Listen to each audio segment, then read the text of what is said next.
You're on. Good morning, ladies and gentlemen.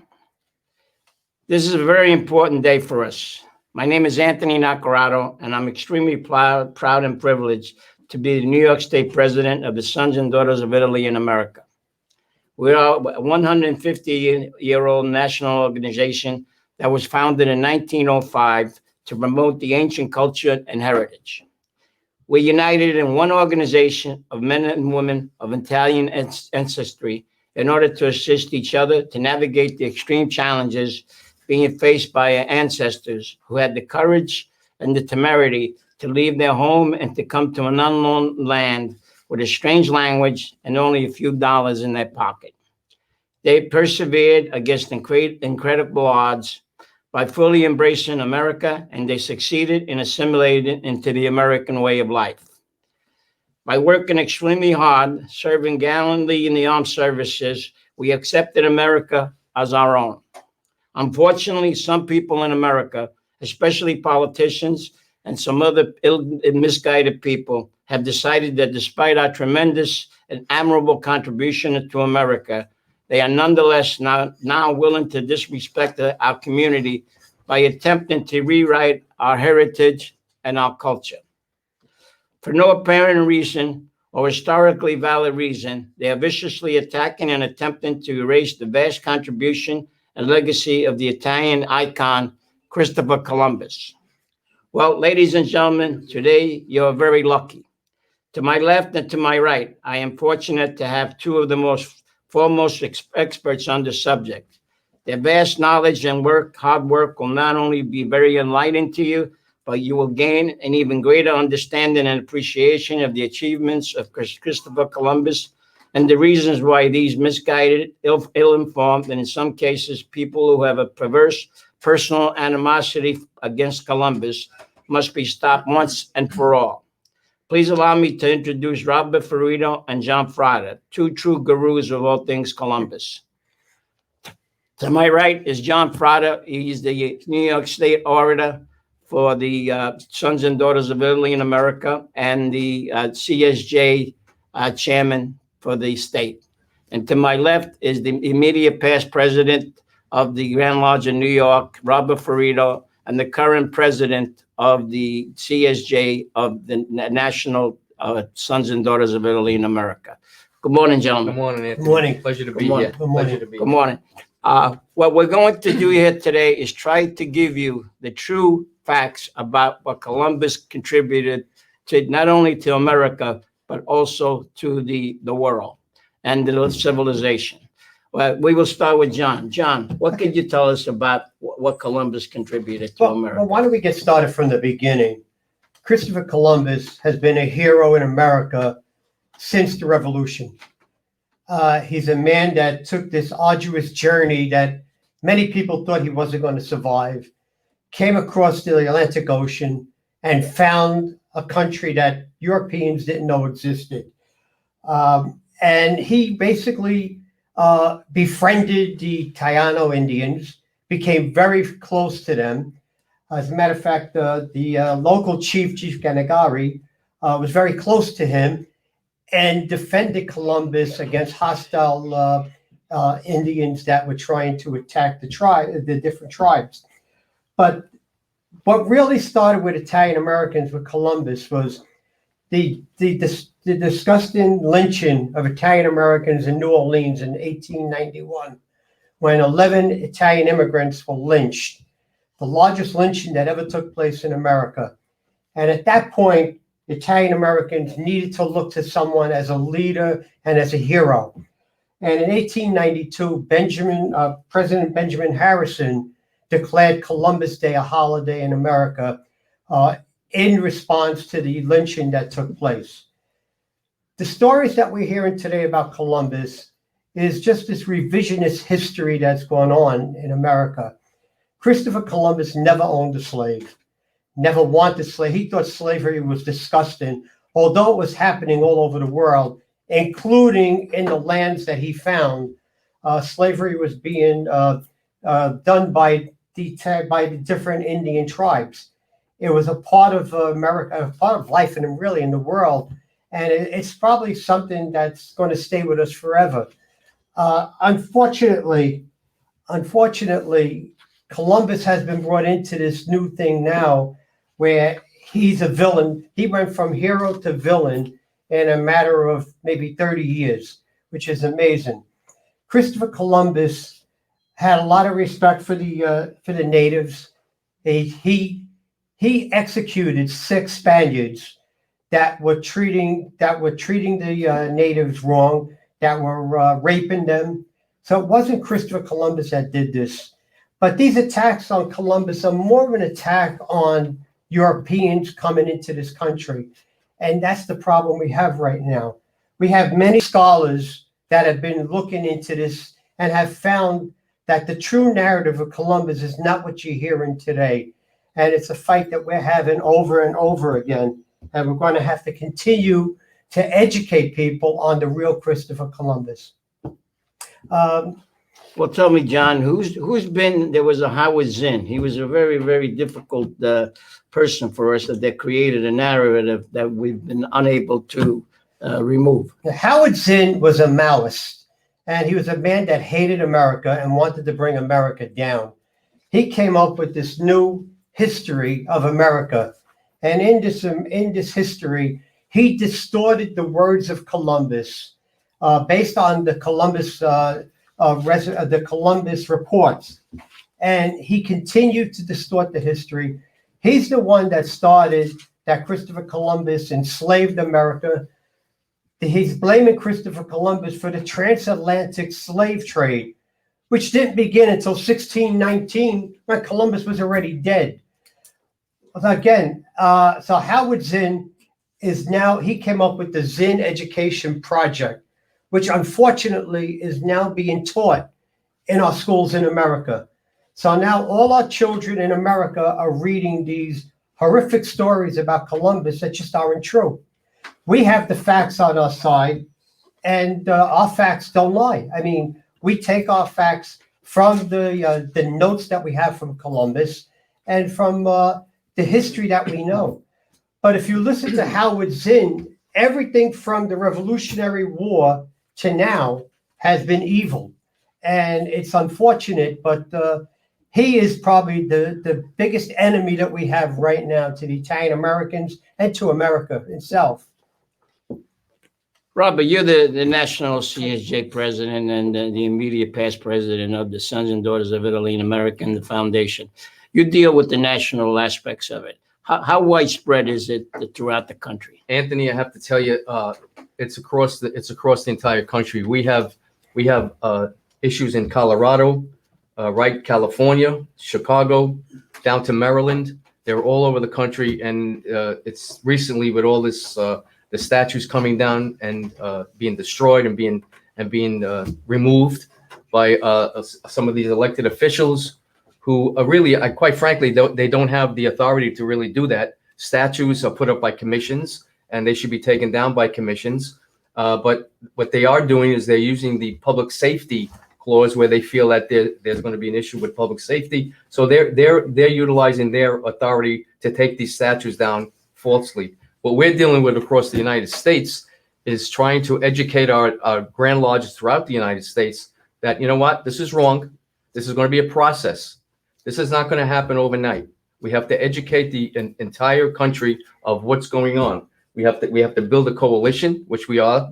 As you well know, the New York State belongs to the National Columbus Education Foundation, the Columbus Heritage Coalition. We belong to a coalition of 5 major organizations throughout the United States. And together, this is what we have to do. We have to educate people, and we have to make sure that they know what the process is when they get to their local officials, how they could combat this and make it, put some kind of a stop to what's happening. Now, it's a long-term fight. We both know that. You and I have had this discussion many times. It's a long-term battle, and we have to keep going. And John spoke to a number of issues that maligned Columbus. He wasn't a slave trader. He did not commit genocide. These are the false narratives that are out there that are going around across the entire country, and unfortunately through our education system. And that's what's happening out there. So yeah, we're dealing with it throughout the entire country. Christopher You know- Columbus was a very religious man, was he not? Oh, absolutely. His whole quest was to free Jerusalem from the Moors. That's the reason he came to America. Actually, he thought he was going to China, but he found his way to these shores. His quest was to raise enough money to help the Crusaders take back Jerusalem. He was a very religious man. He had daily prayers on the ships as they were coming across. And as soon as he landed on these shores, first thing he did was he got on his knees to thank God for giving him that safe journey. You know, it's a shame how you can malign someone the way they're doing Christopher Columbus. And the attacks that are on his statues basically is really discriminatory and they're hate crimes, but they're not being charged as hate crimes. When you're toppling a statue of someone, a hero to Italian Americans, basically you're committing a hate crime. But we can't seem to get the district attorneys to charge these villains with this hate crime. Well, let me ask you, Robert, it's not only the statue, there's also the changing of Columbus Day to Indigenous Day. Yeah. That's a big issue also, a very, very big issue for That's us. another issue. That's another issue that's going throughout the country to remove Columbus Day and replace it with Indigenous Day, which, by the way, the indigenous population already has a day. They have a day, August 9th. That's when they celebrate Indigenous Day. And you know what? I would be happy to get a federal holiday for indigenous people, but don't take away Columbus Day. Right. Don't replace it with Columbus Day. First of all, Columbus never set foot in the United States. So, you know, for them to say that he impacted the indigenous people of the United States, a little erroneous. But There was an attempt in New York to do that only a couple of months ago. Only a couple of months ago, yeah. We had a state senator brought forth a bill to do away with Columbus Day and change it to Indigenous Peoples Day. You know, there were 365 days in a calendar year, but they already have their day, and they have a month. They have the month of October is Indigenous Heritage Day, so a Heritage Month. So they have a month and they have a day, and it's not a question of them just wanting the day. What the issue is they want to take Columbus Day off the calendar completely, and it's just unacceptable to us. And it's something that we're going to fight tooth and nail to keep Columbus and Columbus holiday. It's important to us. We deserve a holiday, and it was a long-fought holiday. We also have issues in school systems, don't we? yes, we Robert? do. Yes, we do.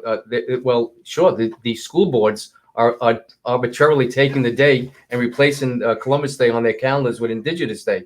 You know, I thought many a times that it should be looked forward a little bit as far as, you know, these are schools that are funded by the cities, they're funded by the municipalities. I don't know if they have the authority to just arbitrarily replace a holiday that's already been negotiated with their unions and with their employees to arbitrarily change the name of the holiday. That's something maybe we have to look into. But you're right, it's happening, across the country. And let's not forget something. You know, it's not only an Italian holiday, it's an American holiday. It's about America. It's about that he's discovered the new world. And what happened after he did that? Europeans came over from Europe, and he brought with them scientists, mathematicians, educators, and bricklayers and electricians and plumbers, not way back in 1492, but, he brought Europeans with talents and educated people to bring us to where we are today. That's how America developed. It's called history. They're trying to rewrite it. Well, they're trying to rewrite that history, and that's the problem we have. And the scary part is, as parents, we send our kids to college, and we pay $50,000 a year, if not more. And yet, what's happening to our kids in college is they're being brainwashed now by these professors who are basically using the Zinn project to teach them that everything, what they're doing today is what's good is bad and what's bad is good today. And our kids are being brainwashed. And so the way they're doing is they're getting to the younger generation for them to really believe this stuff. I mean, when you go to school, you believe your professors. So they believe in everything that they're saying. And it's that false narrative that's constantly hitting them in the head. That's our problem. That's the fight that we have. And the sad part, John, Tony, is that you have so many historians out there that have written books and and have the facts, Right. and they're not even giving these children an opposing opinion. Nothing. They're not even allowing them to think for themselves personally, Mhm. and to read other historians what they wrote and the facts. They just blindly support the false narrative. You know what I find amazing is Christopher Columbus is vilified in America, like Robert said, where he never stepped foot. But yet, if you go in the Caribbean, where they claim he did all these terrible things, he's honored as a great hero. It makes no sense what's going on with these attacks on Columbus. It just makes no sense to me as a person that understands the issue. And as a proud Italian, as a proud American, also, Yeah. we should not. We're put in this position to constantly defend him, Yeah. and that we will do. We'll continue to do that, educate, and through various united. You know what I am proud of. I got to be honest with you, Tony and John, is that for the first time in a long time, I see so many Italian. We're really united on this issue. Right. Italian organizations are united, and we have not seen that in a long time. Right. And I'm very, very proud of that, and I'm glad to see that we, as Order Sons and Daughters of Italy in America, is That's leading true. the way on that unity. That's true. For the first time, we have over 55 major Italian organizations in a coalition now to defend Columbus and to defend our heritage. So I think it's great. Some good did come out of this issue for us. Yes, absolutely, and it's terrific. And I think that's go ahead, Tom. And isn't it true that we have some great scholars that took Zinn and actually debunked everything that he said? People like Carol Delaney. Yeah, we have Carol Delaney that wrote a book, Columbus in Search for the Quest for Jerusalem. We have Mary Graba wrote a fantastic book, Debunking Howard Zinn. And she goes after everything that Zinn says and shows how wrong he is. So we have now people that are really starting to look at the record and try to correct the false narrative out there. What if you're listening to this show right now? What's the most important thing that the viewers can do to turn this around, to make people understand that Columbus was not what people said he was, and that the days where we used to, we remember being in school and we would make the little boats of the Nina, the Pinta, and the Santa Maria. Right? I remember doing it as a child, right? And it was great fun. I mean, those were great days. How do we get back to the days where Columbus is again a respected person that he deserves to be? Because one of the great the scientists in America said he was one of the most influential discoverer in the history of the world for civilization. Absolutely. Because he united two great peoples, the people of Europe and the people of the Americas, into one. Well, absolutely. That's the truth, and that's why education is so important. That's why education through the education system, education what we're doing today, education through the coalition of the United States, through the organizations, the Order Sons and Daughters of Italy in America, from the National Columbus Education Foundation. That's how it's got to get done, because we have to educate people, and people cannot blindly believe the false narrative. They have to be able to willing to learn and not just blindly believe what they see all the time or what they hear. And I think what people should be doing is getting their politicians involved, because right now, part of the problem is our politicians are afraid of this issue and they're not dealing with the real issue. The real issue goes back to academia. They're the ones that are causing the problem, because they're the ones that are brainwashing our kids. And we need to just keep on hounding our elected officials and letting them know, if you don't want to support us, we're not going to vote for you.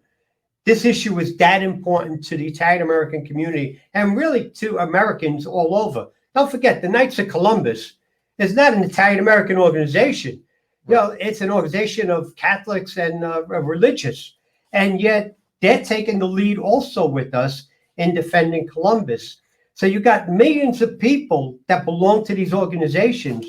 Those millions of people have to start getting to their elected officials and demanding that they correct this wrong. Well, if we go around the country, we got Columbus, Ohio, Columbus University, you got Columbia, South Carolina. What do? We change all of these names? No, it's not. And for what purpose? Right, exactly. To what end? Well, believe it or not, there is a movement to change the name of District of Columbia. The mayor of Washington, D.C. wants to do that, but she wants to do a whole bunch of other stupid things anyway, like relocating, getting rid of the Washington Monument and all that. And there was a movement in Ohio to change the name of Columbus, Ohio, but that died. So you're right. What are we going to do? We're going to change the name of every one of these cities that are named after Columbus, or these streets. We have streets named after Columbus. Columbia University is named after Columbus. Are we going to change the name of Columbia University? I mean, come on, it's ridiculous. When does it stop? I did my basic training in Columbia, South Carolina. There you go. I'll tell you what, we get rid of it, that means I wasn't in the army, you know. Well, I'll give back my honorable discharge. But the people listening in right now, I would like all of you to realize how important this is to Italian Americans. To us, it's not, he's just not just an icon, but he is our heritage, the heritage that we have looked up to for 500 years. Italian Americans, when that lynching of 11 people, eventually the mayor of New Orleans apologized to us. You were there when it happened, right? Yes, I was. John and I were both down there when we realized. Yeah, spend a few minutes telling us about that. John was the lead on that. Yeah, so let John take the lead. We felt that an apology was never done for that the lynching of those Italian immigrants. And what brought it to my attention was Mayor Dukakis in Massachusetts issued an apology for the Sacco and Vanzetti executions. And I said, well, why did we get one for the lynchings? So we started working with the good people in New Orleans. And luckily, we found Mayor Cantrell was very receptive.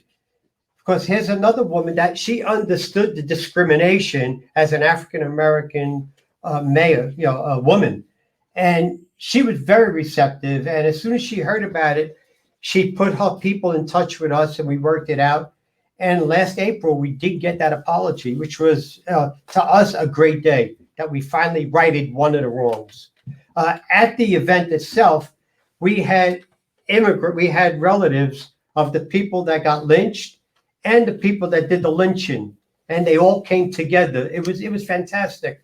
As a matter of fact, the food was supplied by the ancestor of the chief that got killed that started the whole incident.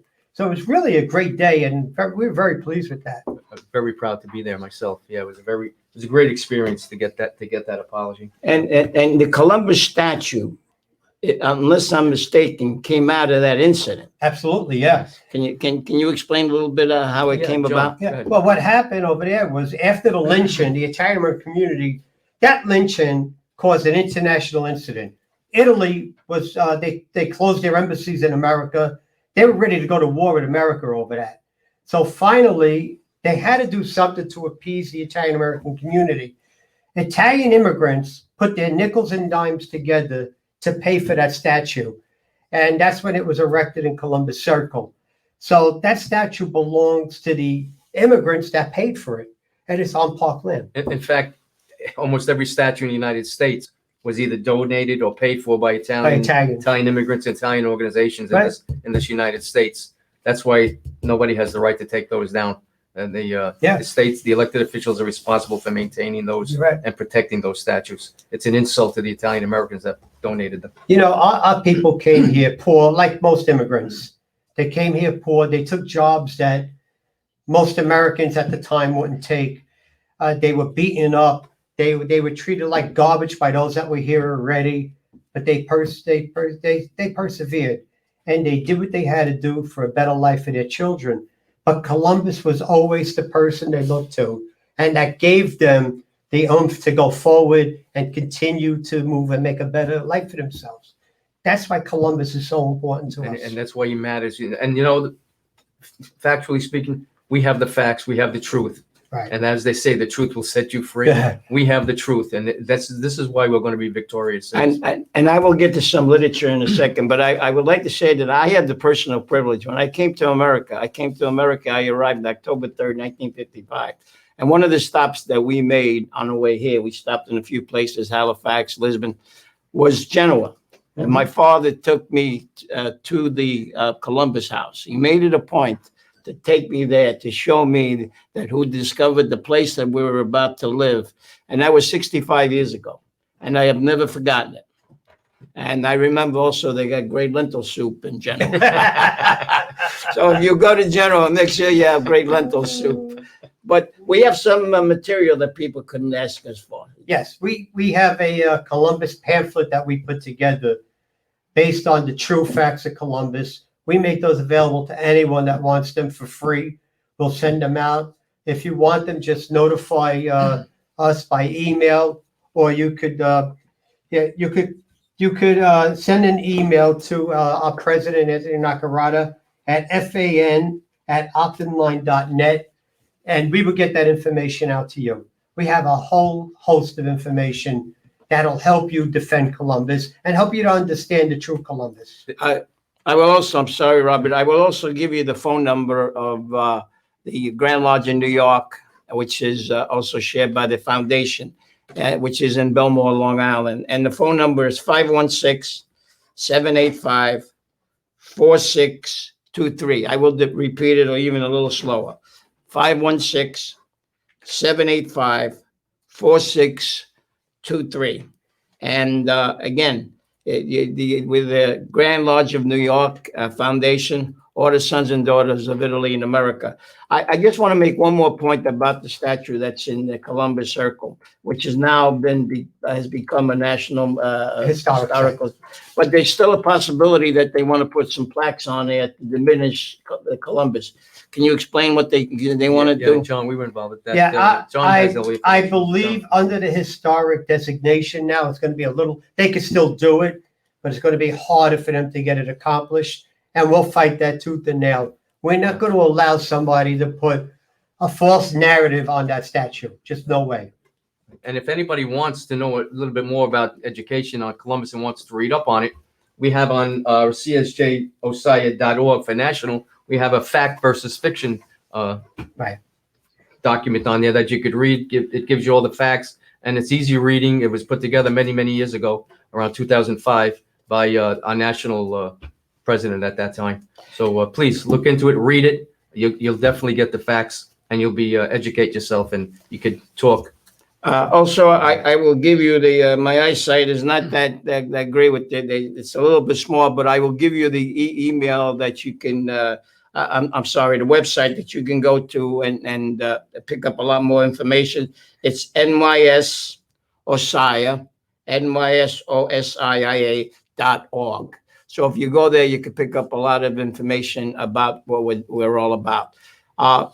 Naturally, you can join our organization. Our organization is open to anyone of Italian American descent, someone that is married to an Italian American, we're